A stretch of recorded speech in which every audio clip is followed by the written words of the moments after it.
This is part 2 of Gang-stalking in Action, part 9.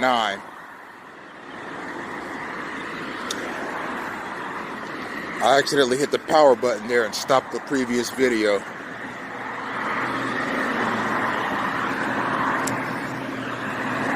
So what I was saying was that basically being a public employee does not exempt someone from not only participating in gang stalking, but carrying out and facilitating it.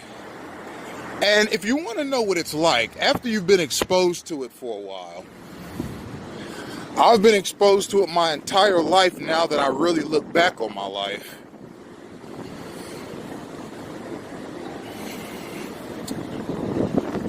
But at the onset of the social media age, which in my estimation is the most important age that mankind has ever seen, because never before have the actions, movements, and motivations of mankind been more readable, accessible, and readily showcased. Social media has taken human interconnectivity not only with man, but with machines to unforeseen levels. And a person can now self-identify and present themselves to the world in a way that was never before possible. Now, mind you, there are trolls on social media that will try and slander a person's name. But for the most part, you get to portray yourself as you see yourself on social media. It's funny because in times past, before the onset of the digital age, a person's reputation rested upon what others said about you. Word around town is this about you. Word around town is that about you. This is what all your teachers say about you. This is what your classmates said about you. This is what your basketball teammates said about you. This is what your basketball coaches said about you. This is what the local sheriff said about you. This is what your mammy and your pappy said about you.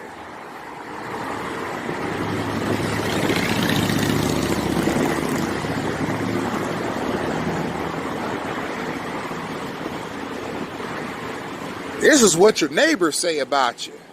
Everything was word of mouth, and oftentimes people weren't honest, and over time it just got difficult depending on how much people liked you for whatever reason. Your athletics, your height, your good looks, your charisma, who your parents were, what religion you were. Another systematic cutoff. How much money you made, how nice your clothes were, how talented you were.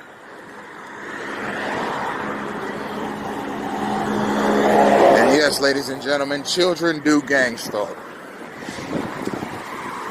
It's part of some mechanism, and the more I look into it, the closer I'm going to get to the truth. Believe that. So anyhow, when social media came along, a person could self-identify more than ever and more powerfully than ever. Forget what the word around town is about you. What does your social media situation look like? How do you present yourself on social media? What do you look like on social media? Who do you identify with on social media? Who identifies with you on social media? What kind of things are you into? What talents do you have? What kind of businesses do you run? Or What kind of businesses are you a part of? All of that information is in your hands to present as you please on social media. It also allows you to see what's going on in the world around you in ways that were never before possible. The worlds of business, tech, religion, politics, government in general, international relations, entertainment, law and order,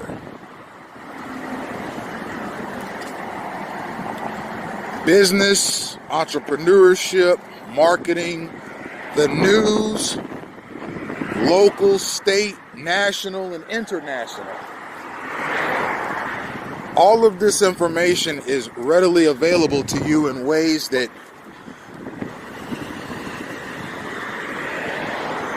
were never possible. Social media has made that happen. And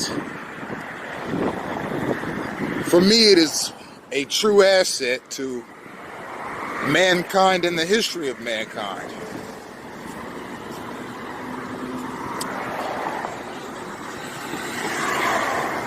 It is unadulterated. It is the unadulterated free exchange of information and ideas. And it is the baby of the internet, otherwise known as the World Wide Web, which is also the unadulterated free exchange of information and ideas. So the internet itself is the progenitor to social media, and social media is the progeny. But social media allows a person to present themselves and self-identify in a way that was not possible even with just the internet. Because if you remember when the internet first hit the scene in 1995, the only way a person could really self-identify was in chat rooms. And even then, you never really knew who you were talking to. A person could say, I'm from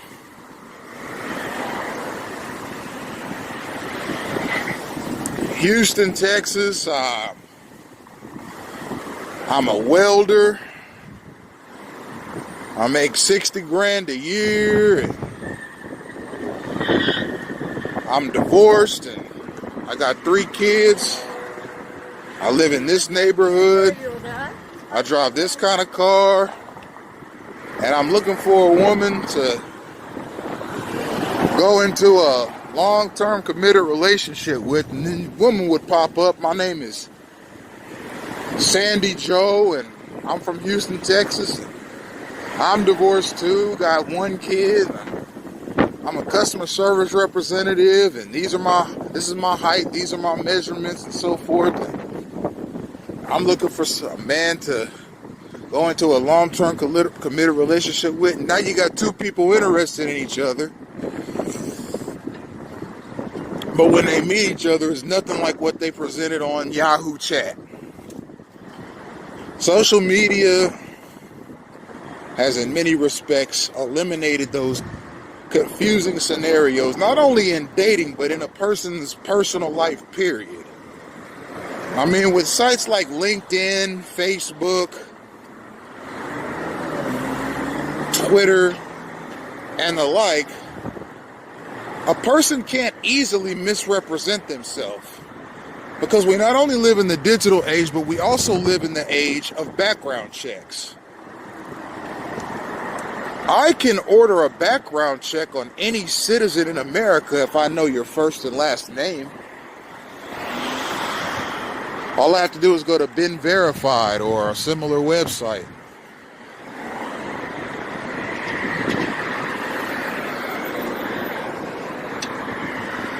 So with the onset of the internet, information has become readily available like never before.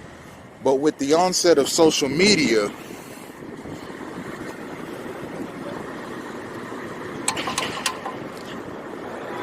a person's ability to represent themselves and be seen for who they really are has gone to the next level. A person has to be honest on social media if they're to be successful on social media and leave a respectable digital footprint. If a person is not honest on social media and misrepresents themselves, not only will it be found out by the people that know them, but eventually the social media mechanism will begin to ignore them, because social media algorithms seek out truth.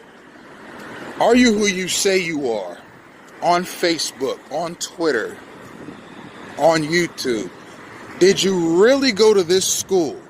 Did you really graduate from this school? Did you really attend these schools at these dates?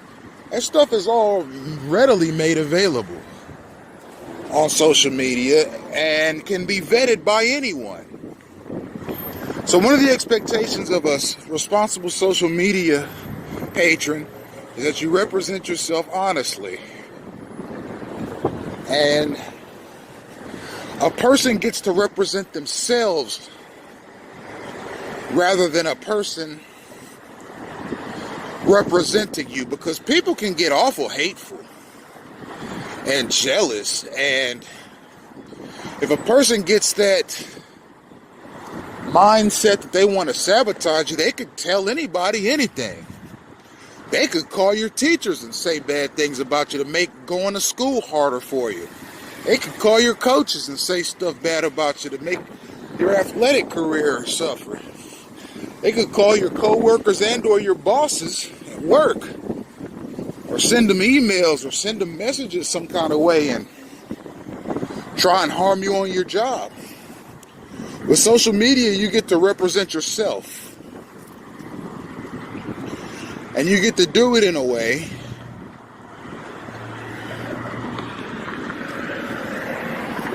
that either harms you or helps you, depending on how you represent yourself. But if you graduated from a college with honors, you can put that on social media and represent yourself as a person that graduated from college with honors. If a person doesn't want to give you that credit when they're talking about you amongst their acquaintances, they could just say, you know what, John Doe went to college. No, John Doe didn't just go to college. John Doe went to college and graduated with honors. And that's what I put on my social media page, so that I can self-identify and represent myself, rather than allowing people to try and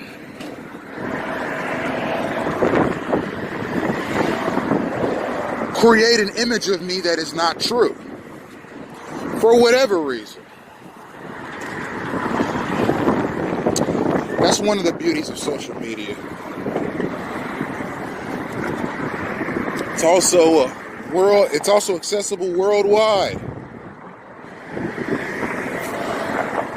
And if you have a business project or an academic project, or if you just want to post your resume on LinkedIn and just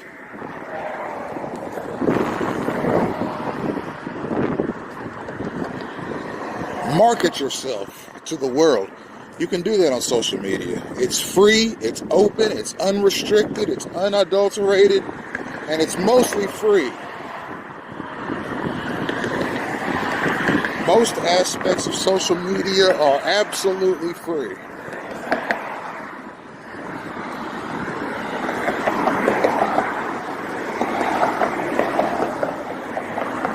Some say, well, it's not private. It's not meant to be. It's a person representing themselves to the entire world. And you don't have to be a movie star or a politician or an internationally renowned singer or some other famous person to be seen. Now anybody can see or be seen on the international stage. And you can do it all while being yourself.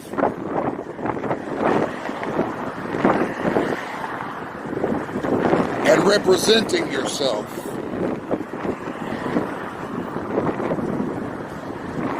In ways that have never been possible before.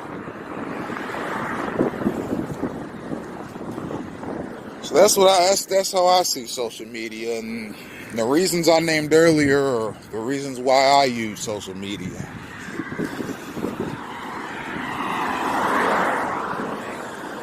I can broadcast gang-stalking and post it on Twitter.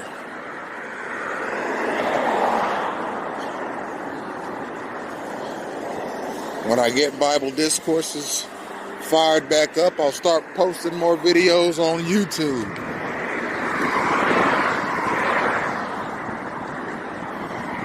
But in the meantime, I do these videos on gang stalking, and I also upload news stories that I believe are important. And you can see all of these things on Twitter at Senate and House. I also upload artwork that I see as beautiful and important on Pinterest at the Bible Discourses handle. And you can also see my work on Pinterest on my Facebook page, Emmanuel Isaiah Smith.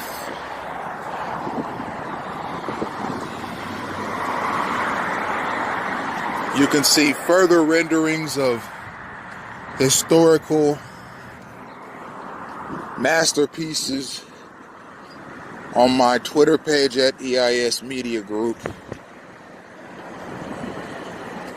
And you can see religious works of art on my Twitter at Bible Discourses.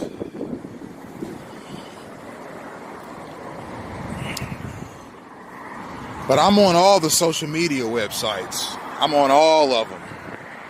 So if you type my name in, or if you type in Bible Discourses on any of the social media platforms, my work will pop up. The articles I write on history and religion and government and politics, my YouTube videos on the Bible, philosophy, doctrine, and history, the pictures I've taken of not only myself, but of pieces of art and other objects of interest to me are on sites like Instagram and Snapchat. My Facebook page has all of the social media websites, just about all of them anyway.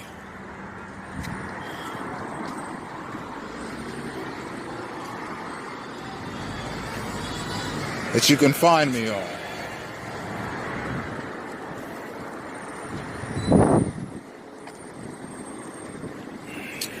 And hopefully I can serve as an example as to the benefits of having a well-maintained social media presence, how it can assist you in life.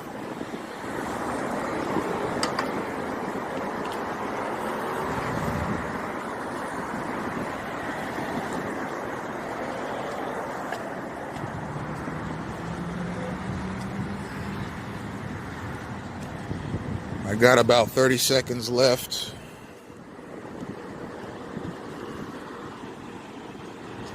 And we were able to see some of the systematic gang stalking I've been talking about.